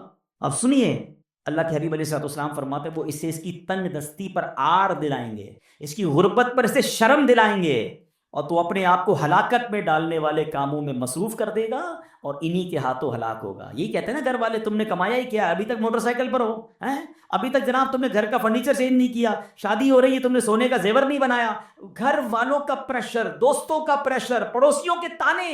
ایک وقت آئے گا کہ بندہ حرام کاموں کی طرف جائے گا اور پھر اللہ کو ناراض کرے گا اور انہی کے ہاتھوں ہلاک ہو جائے گا۔ یہاں میں آپ سب کو ایک بات عرض کرنا چاہتا ہوں، پلیز ایک بات یاد کر لو، پیسہ زیادہ ہونا کمال نہیں ہے، اچھا مال ہونا کمال ہے۔ ہمیں ہوتا پتہ کیا ہے کہ آپ بعض اوقات کسی امیر کو دیکھتے ہیں، آپ کو لگتا ہے یار اتنی گاڑیاں، اتنے بنگلے، جناب مزے میں تو یہ ہے، برکت اس میں ہے۔ نہیں، ایک جملہ آج یاد کر لیں، سب یاد کر لیں، برکت کوانٹٹی میں نہیں ہے، برکت کوالٹی میں ہے۔ کسی کے پاس اربوں روپے ہیں، حرام کے ہیں، سکون نہیں ہے، سو نہیں پا رہا، بچے بیمار، نافرمان، گناہگار، وہ پیسے کس کام کے ہیں؟ اور کسی کے پاس تھوڑے ہیں مگر حلال کے ہیں، سکون کی نیند آتی ہے، بڑی بیماری سے اللہ نے بچایا، بچے اور فیملی نیکوکار ہیں، بتاؤ کون زیادہ سکون میں ہے، کون برکت والا ہے؟ پلیز حلال کی طرف توجہ رکھیں۔ ہمارا سب کا ایک ہی مسئلہ ہے کہ اگر ہماری دعائیں قبول ہونا شروع ہو جائیں ہمارے سارے مسئلے حل ہو جائیں گے۔ تو دعائیں کیسے قبول ہوں گی؟ ایک سوال کیا گیا پیارے آقا علیہ الصلوۃ والسلام کی بارگاہ میں، حضور، اور سوال کرنے والے عشرہ مبشرہ میں سے صحابی ہیں، حضرت سعد بن ابی وقاص رضی اللہ تعالیٰ عنہ۔ کوسچن کتنا پیارا ہے، کہتے حضور میں مستجاب الدعوات بننا چاہتا ہوں۔ مستجاب الدعوات کس کو کہتے ہیں؟ جو دعا مانگے وہ دعا قبول ہو جائے۔ کون کون بننا چاہتا ہے ہم میں سے؟ آئے آئے، بس آپ اس کی خوبصورتی سمجھیں، اگر میں اور آپ مستجاب الدعوات بن گئے سارے پرابلم سالو نا، whatever problem and calamity come towards me, میں دعا کروں گا ختم ہو جائے گی، ایسا ہی ہے نا۔ اب نبی پاک علیہ الصلوۃ والسلام نے اس بیوٹیفل کوسچن کا آنسر کوئی بہت بڑا نہیں دیا، اللہ کے نبی علیہ الصلوۃ والسلام نے ون لائنر آنسر دیا۔ آقا نے فرمایا اے سعد، اپنی غذا پاکیزہ کر لو تو مستجاب الدعوات بن جاؤ۔ ہائے ہائے، واٹ اے بیوٹیفل وے، بس ہمارا نوالا پاکیزہ ہو، ہمارا رزق پاکیزہ ہو، چھوڑ دو ملٹیپلیکیشن کو، یار وہ آگے بڑھ گیا، میرا تو پھر 2000 گز کا بنگلہ کیسے بنے گا، تو V8 کدھر سے لوں گا، تو جناب اتنا ٹریول کیسے ہوگا، یہ سب چھوڑ دیں آپ ہمت رکھیے۔ اور میں آپ کو ایک اور جملہ آج بتا دیتا ہوں، جس شخص نے حرام کو چھوڑا ہے نا وہ نیچے نہیں گیا ہے۔ دوبارہ شروع میں نے کیا کہا تھا، ایک میرا اور آپ کا کیلکولیٹر ہے، ایک رحمت کا کیلکولیٹر ہے۔ آپ مجھے ایک بات کا جواب دیں، میں نے کئی بار یہ واقعہ بیان کیا، چلو میں اس کو شارٹ کر دیتا ہوں۔ ایک مبلغ کو ایک بندہ ملا اور کہتا ہے جناب میں آپ کا بیان سنا اور مجھے ذہن بن گیا حرام چھوڑنے کا، یورپ کی بات ہے، وہ کہتے میرے اسٹور پہ شراب بکتی ہے، اور بھی سامان بیچتا ہوں لیکن شراب بھی بیچتا ہوں، میں شراب بیچنا چھوڑوں گا پیسے ہی پورے نہیں ہوں گے، کرایہ ہی نہیں نکلے گا، بچوں کا کیا ہوگا؟ تو اس مبلغ نے اس بندے کو یہ کہا جو میں آپ سب کو اور میرے ویورز کو بھی کہنا چاہتا ہوں کہ یار ایک بات بتاؤ، تم حرام کما رہے ہو؟ کہتا ہے ہاں، اللہ دے رہا ہے، روزی مل رہی ہے؟ کہا مل رہی ہے۔ تم حلال کماؤ گے تو کیا وہ روزی بند کر دے گا؟ مجھے بتائیں نا، رزق دینے والا کون ہے، رازق کون ہے؟ میں اللہ کی نافرمانی کروں وہ دے رہا ہے، اور مجھے ڈر یہ ہے کہ میں اس کو راضی کروں گا اور وہ بند کر دے گا۔ یا تو روزی دینے والا کوئی اور ہوتا تو سمجھ آتی بات کہ بھائی عبادت اللہ کی کروں گا، وہ بندہ ناراض ہو جائے گا۔ جب روزی دینے والا رب ہے، میرا ایمان ہے، عقیدہ ہے، اس کا مطلب یا تو وہ ایمان کمزور ہے، اور اگر وہ توکل مل گیا تو یہ ڈیفینیٹلی ہوگا کہ آپ اللہ کی ناراضی چھوڑے، آپ کو اندازہ نہیں ہوگا کہاں سے روزی آنا شروع ہو جائے گی۔ ہوا کیا پتہ سنیں، یہ میں آپ کو پریکٹیکل واقعہ بتا رہا ہوں. 1 یا 1.5 سال بعد اسی مبلغ کی اسی نوجوان سے پھر یورپ میں ملاقات ہوئی. وہ نوجوان ڈھونڈتا ہوا آیا, کہتا ہے میں یاد ہوں آپ کو. کہتے یار کچھ یاد تو آ رہا ہے, آپ سے ملاقات ہوئی تھی. کہا میں وہی ہوں جس نے آپ سے وعدہ کیا تھا میں شراب نہیں بیچوں گا. آپ نے کہا تھا کہ اللہ تمہاری روزی میں برکت دے گا, ایسا ہی ہوا ہے, میں نے شراب بیچنا چھوڑ دی, پتہ نہیں کدھر سے روزی آ رہی ہے, اللہ نے برکت ڈال دی ہے. یہ ایک ٹیسٹ ہوتا ہے, یہ ایک پلان آپ کو پہلے لگے گا نہیں ہوگا, اور بعض اوقات کچھ دنوں تک آزمایا بھی جائے گا. آپ بولیں یار مولانا صاحب نے کہا تھا کہ بھائی حرام چھوڑ دو, پیسے زیادہ ہو جائیں گے, میں تو روز کی رشوت 10,000 روپے لیتا تھا, میں نے چھوڑ دی, آج تو 11,000 روپے نہیں ہے. ایسا نہیں ہوگا, کچھ دن آزمایا جائے گا. ہو سکتا ہے اللہ تھوڑی میں ہی تمہیں سکون عطا کر دے, تمہیں برکت ڈال دے, یا پھر تمہیں اپنے غیب کے خزانوں سے عطا فرمائے. اب میں آخر ایک آیت اس بیان کو اینڈ کرتے ہوئے, ایک ایسی آیت ہے ایسا دلاسا دیتی ہے اور اتنی پریکٹیکل قرآن کی آیت ہے, یقین کریں جب پھنس جاؤ نا اس آیت کو, اللہ کرے آپ یاد کر لیں, میں ریفرنس دے دیتا ہوں, آپ ایسا کریں کہ ریفرنس نوٹ کر لیں, اپنے موبائل میں نوٹ کر لیں, پھر خود قرآن پاک سے نکال لیجئے گا. ون آف مائی فیوریٹ آیت آف قرآن پاک, آئے ہائے ہائے کیا کیا دلاسا دیتی ہے. پارہ نمبر 28 ہے, سورہ الطلاق ہے, آیت نمبر 2 اور 3. ٹھیک ہے, یہ آیت آپ اس کو یاد کر لو, اس کا ترجمہ یاد کر لو, جب بھی ٹینشن میں ہو نا آپ یہ آیت دہرا لو. اب آیت سنیں کیا ہے, پورا فارمولا اللہ نے قرآن میں دے دیا ہے. اللہ فرماتا ہے وَمَن يَتَّقِ اللَّهَ يَجْعَل لَّهُ مَخْرَجًا, جو اللہ سے ڈرے اللہ اس کے لیے نجات کا راستہ نکالے گا, اس کو ایگزٹ ڈور ملے گا. پھر کیا فرمایا, وَيَرْزُقْهُ مِنْ حَيْثُ لَا يَحْتَسِبْ, اللہ ادھر سے روزی دے گا جدھر تمہارا گمان بھی نہیں ہوگا.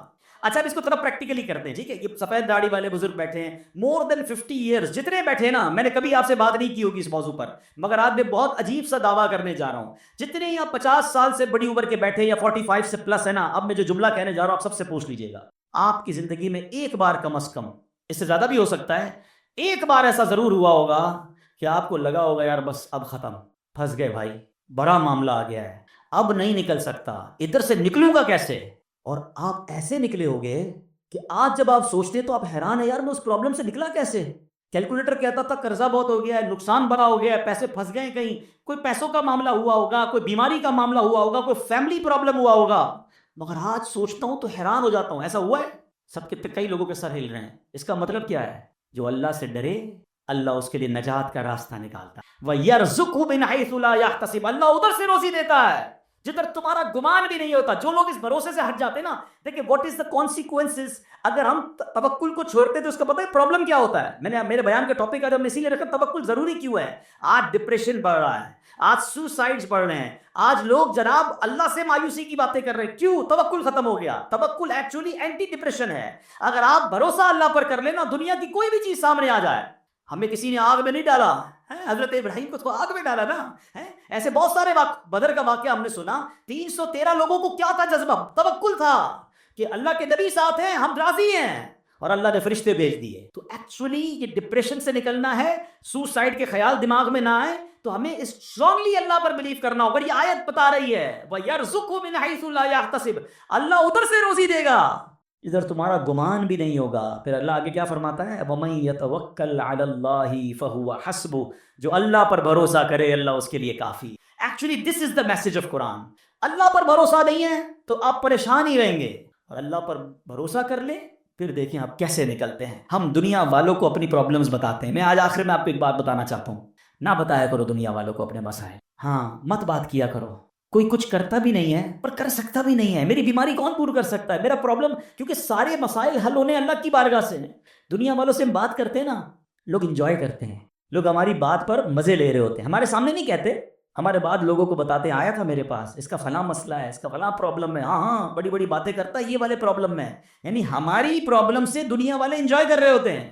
کیوں بتاتے ہو دنیا والوں کو بھائی, کسی کا احسان کیوں اٹھائیں, کسی کو حالات کیوں بتائیں, تم ہی سے مانگیں گے تم ہی دو گے, تمہارے در سے ہی لو لگی ہے. وہ شاعر کہتے ہیں نا, دنیا والے تو درد دیتے ہیں, دنیا والے تو درد دیتے ہیں, درد دل کی دوا مدینہ ہے, درد دل کی دوا.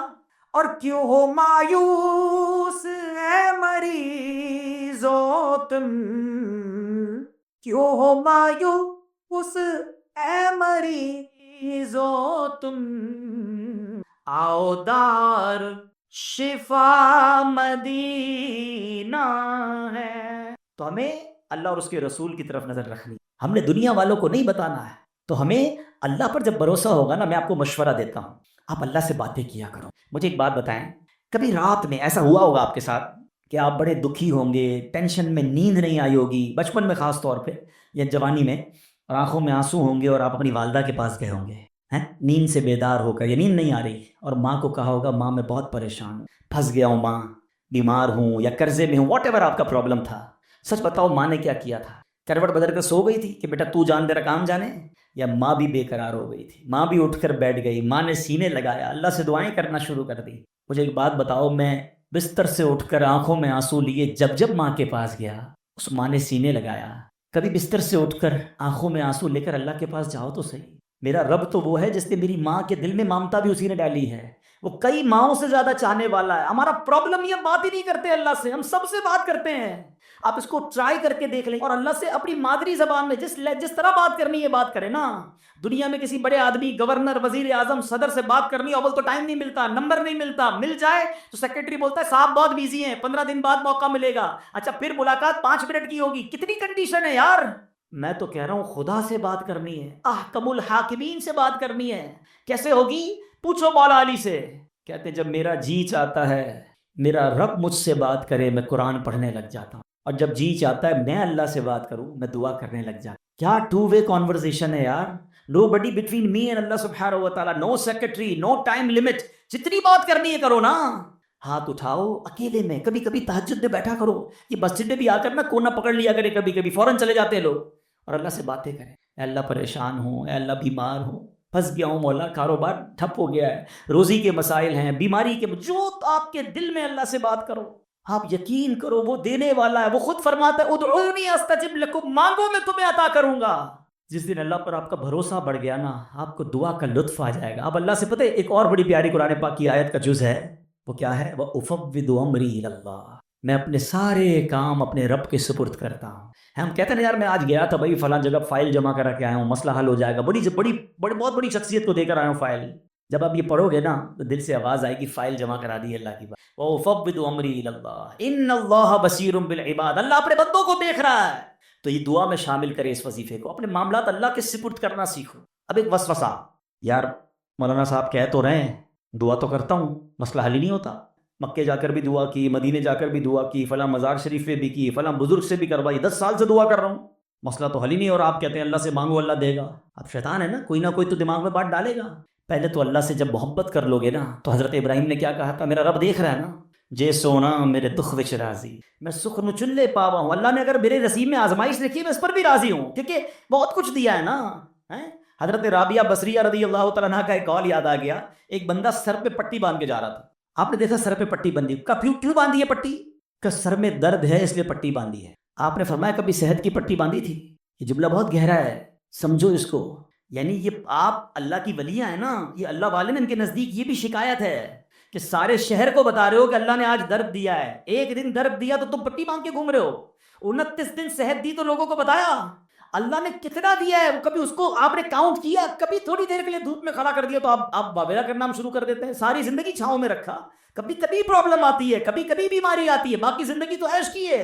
تو اللہ سے محبت کرنا سیکھو. تو میں یہ کہہ رہا تھا وسوسہ کیا ہے کہ یار مانگی جا رہا ہوں کام تو ہوتا نہیں ہے. اب میں اس وسوسے کی کاٹ آپ کو ایک ایگزامپل کے ذریعے سمجھاتا ہوں. آپ کا چھوٹا بیٹا ہو، بچہ ہو یا بھائی ہو، اس کا گلا خراب ہو جائے، بخار ہو جائے، کھانسی ہو جائے، اور وہ کہے ابو میں نے شربت پینا ہے ٹھنڈا اور آج آئس کریم بھی کھانی ہے. ہاں بھائی بتائیں کھلائیں گے؟ جواب دیں. نہیں کھلائیں. اچھا رو رہا ہے، گر گڑا رہا ہے، نہیں میں نے کھانی ہے آج میں کھا کے رہوں گا، آپ کھلا دیں گے؟ اچھا آپ بھی نہیں کھلائیں گے. رو رہا ہے پھر بھی نہیں کھلائیں گے؟ نہیں کھلائیں. اچھا اب آپ کا ایک دوست ساتھ بیٹھا ہے، کہے گا یار کتنے ظالم ابو ہو، بچہ رو رہا ہے کھلا دو آئس کریم، کیا ہو گیا؟ آپ کیا رپلائی دیں گے؟ میں والد ہوں، مجھے پتا ہے کب میرے بچے کو کیا دینا. یہ کہتے ہیں نا، میں والد ہوں مجھے معلوم ہے میرے بچے کو کب کیا دینا ہے. اب ذرا دل سے میرا جملہ سننا، تم والد ہو، تمہیں پتا ہے بچے کو کب کیا دینا ہے. میرے مالک کو نہیں پتا مجھے کب کیا دینا ہے. میں رو رہا ہوں، میں گر گڑا رہا ہوں، میں ادھر جا رہا ہوں، میں ادھر جا رہا ہوں، میں سب سے دعائیں کروا رہا ہوں، نہیں ہو رہا میرا مسئلہ حل. ارے مان لو نا یہ میرے لیے بہتر ہے. میرا رب نہیں کہہ رہا یہ میرے لیے بہتر ہے، میرے ماں باپ میرے لیے برا نہیں سوچتے، تو وہ خالق اگر اس کو یہی منظور ہے تو یہی میرے لیے بہتر ہوگا. کاش یہ جس دن یہ توکل کا لیول مل گیا آپ کو کبھی کسی پرابلم میں ٹینشن نہیں ہوگی. کام ہو گیا تب بھی راضی رہو گے, نہیں ہوا جب بھی راضی رہو گے کہ میرے رب نے نہیں کیا نا, یہی میرے لیے میں نہیں سمجھ پا رہا, مجھے نہیں. بچوں کو کہاں سمجھ آتی ہے, وہ کہتے ہیں ابو اچھے نہیں ہیں, امی اچھی نہیں ہے, مجھے نہیں دے رہی چیز. ابو امی کو پتا ہے کیوں روک رہے ہیں. ارے میری آپ کی عقل اتنی, ہمیں یہ سمجھ ہے کہ بچے کو کب کیا دینا ہے کیا نہیں دینا. جس نے کائنات بنائی اسے نہیں پتا مجھے کب کیا دینا ہے کیا نہیں دینا.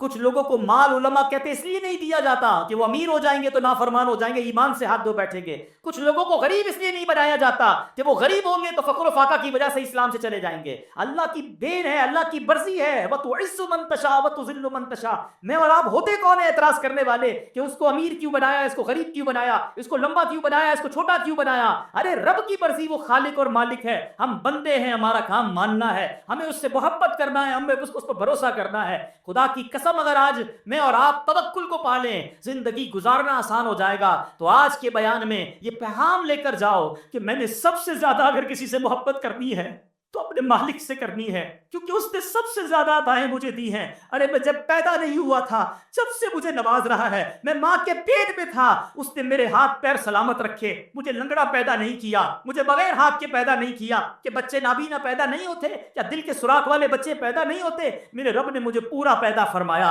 اور سنو کس دور میں پیدا کیا, میں 5,000 سال پہلے بھی پیدا ہو سکتا تھا, میں کسی اور نبی کا بھی امتی بن سکتا تھا. میرے رب نے بن مانگے مجھے میرے نبی کا امتی بنا دیا.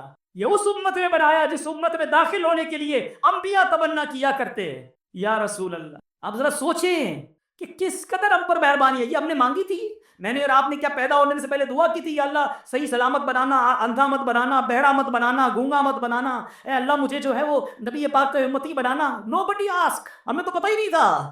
ہم کسی غیر مسلم ماں باپ کے گھر میں بھی پیدا ہو سکتے تھے, نہیں ہوتے بچے پیدا کرسچنز کے گھر میں, جیوز کے گھر میں, ہندوؤں کے گھر میں. کتنی مہربانی کی میرے مولا نے مجھے مسلمان ماں باپ دے دیے. میرے کانوں نے سب سے پہلی آواز اذان کی سنی. اللہ کی مہربانی نہیں ہے, کوئی بھجن سنتا ہے, کوئی پتہ نہیں کدھر کیا کیا گھنٹے سنتا ہے. میرے اللہ نے مجھے اس گھر میں پیدا کیا, میرے ماں باپ نے سب سے پہلے میرے کان میں اذان سنائی. اس مہربانی کا شکریہ ادا نہیں کرو گے کیا, اس پر اطمینان نہیں؟ کتنی مہربانیاں گنواؤں. ذرا تھوڑی دیر کے لیے سارے میرے بھائی آنکھیں بند کریں, آنکھیں بند کریں جلدی سے. اب کھول دیں. کیا نظر آ رہا تھا؟ کچھ بھی نہیں, اندھیرا نظر آ رہا تھا نا. یہ تھوڑی دیر سیکنڈ جو اندھیرا آپ کے سامنے تھا نا, نابینا کی زندگی میں ساری زندگی اندھیرا ہوتا ہے. میں اور آپ ساری زندگی سجدہ کریں نا تو کم ہے کہ اللہ نے آنکھیں دی ہیں. کبھی سوچو وہ نابینا زندگی کیسے گزارتا ہے, نہ بچوں کو دیکھ سکتا ہے, نہ فیملی کو دیکھ سکتا ہے. عید کے دنوں میں بچے آتے ہوں گے, ابو دیکھو کیسے کپڑے پہنے, وہ بیچارہ اپنے بچوں کو بھی نہیں دیکھ سکتا. ہم نے کب شکر ادا کیا یار, اللہ تو نے آنکھیں دی, سلامت دی, اندھا نہیں بنایا. یہ تو ایک نعمت کی بات کر رہا ہوں, کتنی نعمتیں گنواؤں. نا شکری, شکوے, کمپلین, آلویز کمپلین. محبت کرو اپنے رب سے. ارے بہت دیا ہے بہت. اور سچی بات یہ, جتنا گناہگار ہوں نا, جتنا بڑا نافرمانوں, نافرمانوں کو کون دیتا ہے. آپ جاب سے فائر کر دیتے ہو, آپ کی بات نہ مانے امپلائی فارغ, بچہ بے نافرمان گھر سے نکال دیتے ہو. تو کتنا بڑا نافرمان ہوں, اگر روز دیے جا رہا ہے, روز دیے جا رہا ہے, کوئی نعمت واپس نہیں لے رہا, اور ہم اللہ سے شکوہ کرتے ہیں, اللہ پر ہی بھروسہ نہیں کرتے. آج سیکھ کے جانا ہے, آج بدل کے جانا ہے, آج اپنے رب سے محبت کا درس لے کے جانا ہے. مجھے کسی سے اتنا پیار نہیں کرنا ہے جتنا مجھے اپنے رب سے پیار کرنا ہے. وہ بڑا کریم ہے, یقین کرو. جب رب سے بندہ محبت کر لیتا ہے نا, جب اللہ پر بھروسہ کر لیتا ہے, وَمَن يَتَوَكَّلْ عَلَى اللَّهِ فَهُوَ حَسْبُهُ, قرآن میں اس کا اعلان ہے, اللہ اس کے لیے کافی ہے. اللہ پہ بھروسہ کر لے, اللہ اس کے لیے کافی ہے. اللہ تو ہمیں اپنا بھروسہ عطا کر دے, ہم اسی سے مانگتے ہیں. اللہ ہمیں اپنی محبت عطا کر دے, ہمیں اپنا یقین عطا کر دے, تیرے فیصلوں پر اطمینان عطا کر دے. اللہ ہم کمزور ہیں, ہل جاتے ہیں, ہمارا بھروسہ ہل جاتا ہے, ہمارا توکل شیک ہو جاتا ہے. اللہ وہ غلطیاں بھی معاف کر دے. ہو سکتا ہے ہماری زبان سے ایسا کچھ ادا ہو گیا ہوگا, ہم نے تیرے فیصلوں پر بھی اعتراض کر دیا ہوگا. کریم ہے مالک, ہمارے وہ جملے معاف کر دے, اور اب ہمیں اپنا بھروسہ عطا کر دے, ہمیں اپنا یقین عطا کر دے, تیرے فیصلوں پر اطمینان عطا کر دے, اور ہمیں فقط رزق حلال عطا فرما. اے میرے پیارے اسلامی بھائیوں, یہ سیکھ کر جانا, اور قرآن کا یہ پیغام ہے. اللہ کرے کہ ہم عمل کرنے والے بن جائیں. الحمدللہ دعوت اسلامی کے پیارے ماحول میں یہ باتیں سکھائی جاتی ہیں, اللہ رسول کی محبت سکھائی جاتی ہے. دعوت اسلامی کے ماحول سے وابستہ رہیں, اجتماعات میں شرکت کریں, مدنی چینل دیکھیں. اللہ پاک ہمیں عمل کرنے کی توفیق عطا فرمائے. آج کے اس اجتماع کو اپنی بارگاہ میں قبول فرمائے. صلو علی الحبیب صلی اللہ تعالی علی محمد.